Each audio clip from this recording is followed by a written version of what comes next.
Good afternoon. My name is Stephen Tucker, and I will be talking to you about the basis of schedule today.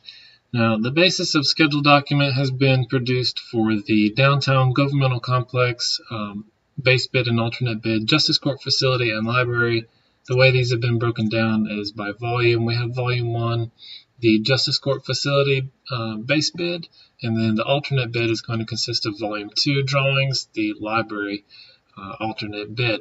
Now, both of these buildings are mostly going to be using load-bearing CMU walls, load-bearing structural steel, and that encompasses the general scope of work. And the way that this has been broken down into the work breakdown structure after the estimate had been produced, the estimate was broken down through divisions. Now, the schedule, in order to follow through on the work produced in the estimate, the schedule was also broken down, divided into divisions. So we have the temporary facilities, site construction, earthwork, concrete, divisions 1 through 16 as required in the project manual. Because if we look at the project manual on page 192 of the PDF provided, the contractor, it says, shall prepare a construction schedule using electronic software industry recognized, showing each construction activity based on the project specifications, 16 divisions. So, given this information, we have produced the schedule of the actual project using Microsoft Project. We have organized all of the work within the work breakdown structure within the schedule according to the 16 divisions. The start date for this project is going to be on the 15th of May, 2016.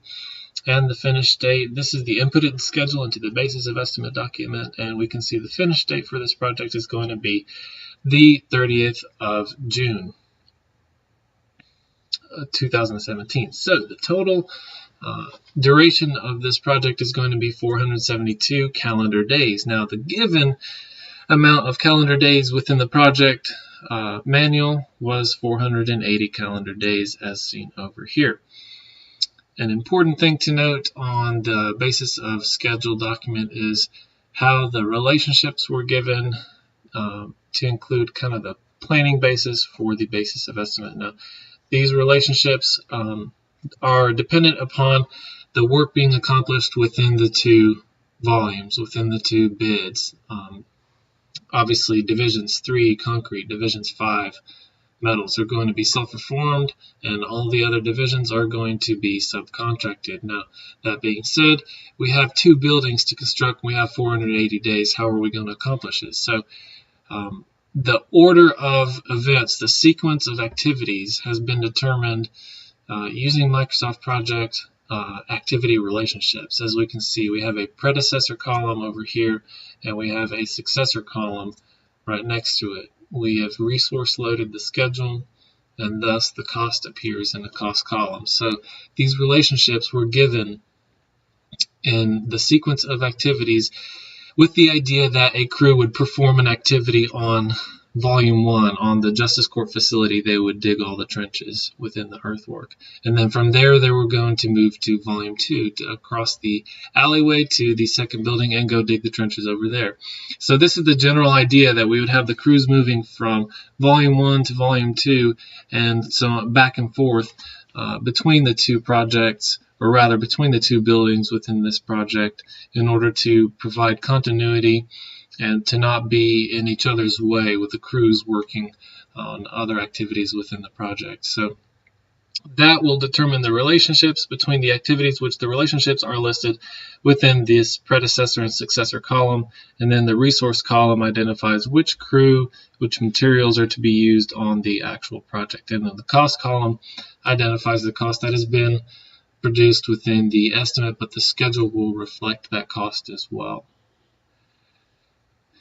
So we've looked at the schedule logic, and now we're going to look at the critical path. And this has been identified using the calculation that Microsoft Project has built in by using the schedule float or slack. So when an activity does not have any slack or float, then that activity is going to be on the critical path, which means that if that activity is delayed, the entire project is going to be delayed.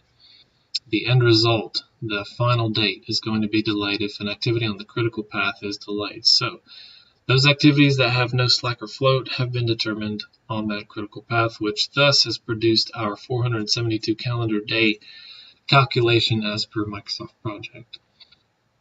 The resource and cost loading has been performed as per the resources in the estimate, and they've been plugged into Microsoft Project to reflect in these columns over here. This encompasses the basis of schedule for the Justice Court facility and library base bid and alternate bid. If you have any more questions, feel free to send them my way. Thank you very much. This concludes my presentation.